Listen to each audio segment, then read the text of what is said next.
Баткен облусуна өзгөчө макам берилгенден кийин жашоочуларга бир катар жеңилдиктер белгиленген. Чек арага жакын 62 айылдын тургундарына үй-бүлөгө көмөк жүлөк пулу жана ар бир балага компенсация берилет. Ошондой эле алар чек арага чектеш аймакта жашагандыгы үчүн социалдык жүлөк пулду жогорулатылган тариф менен алышат.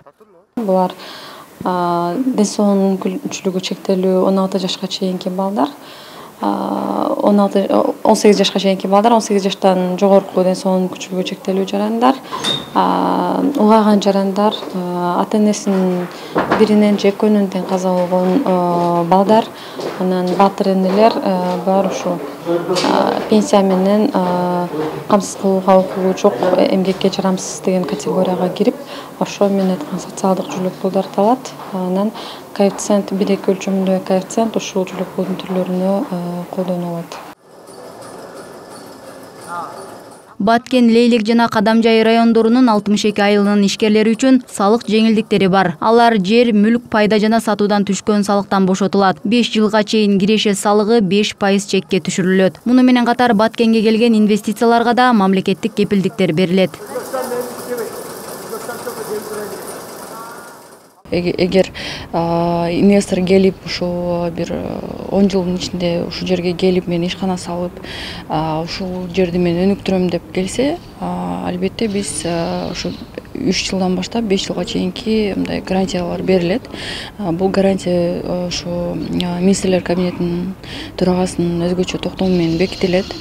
Бул жагынан негизи эле ишкерлерге, жалпы эле инвесторлорго, чет өлкөдөн келеби же ички инвестор болобу, мындай бир жакшы шарттар түзүлүп берет. Себептен де бардыгыбыз көрүп жатабыз, Баткен облусу бүгүнкү күндө ушу өнүгүү жагынан өтө муктаж болуп турат. Ошондой эле жаңы жумушчу орундарды түзүп беришибиз керек.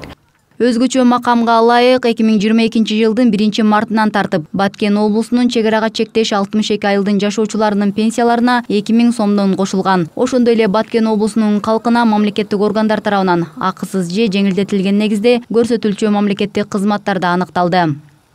Медициналык тармактан дагы бир канча жеңилдиктер берилип, мына көкүрөк эренгендерди түшүүлөр боюнча бул акысыз болуп, ошону менен бирге стационардык эгерде ооруканада жатып дарыланып жатса, аларга 50% жеңилдиктерди берилген да. Мындан тышкары 7 мамлекеттик орган мындай кызмат кылып жеңилдиктерди көрсөтөт. Мисалы алып кетсек, Ички иштер министрлиги эле эгерде ушул Баткен областындагы жарандар соттолбогон тууралуу справка керек болсо, мында акысыз кызмат көрсөтүшөт. Демек, справка Баткен областынын тургундары үчүн акысыз. Ошону менен бирге мына 62 айылдын жашоочулары эгерде үй алып, турак жай менен камсыздандырылып, эгер кызыл китеп керек болуп калса, бул дагы кызыл китеп берүү боюнча дагы бул акысыз болот да. Мындан сырткары Баткен облусунун 4 айылына ипотекалык кредиттер берилип жатат. Аны жаш үй-бүлөлөр, турак жайга муктаж жарандар 20 жылдык мөөнөткө чейин 4% менен алат. Үйлөрдүн курулушу июнь айынын аягынан тарта башталса, декабрдын аягына чейин бүткөрүлөт. Мээрим Дүйшөналиева, Нурдан Карипбеков, Пирамида.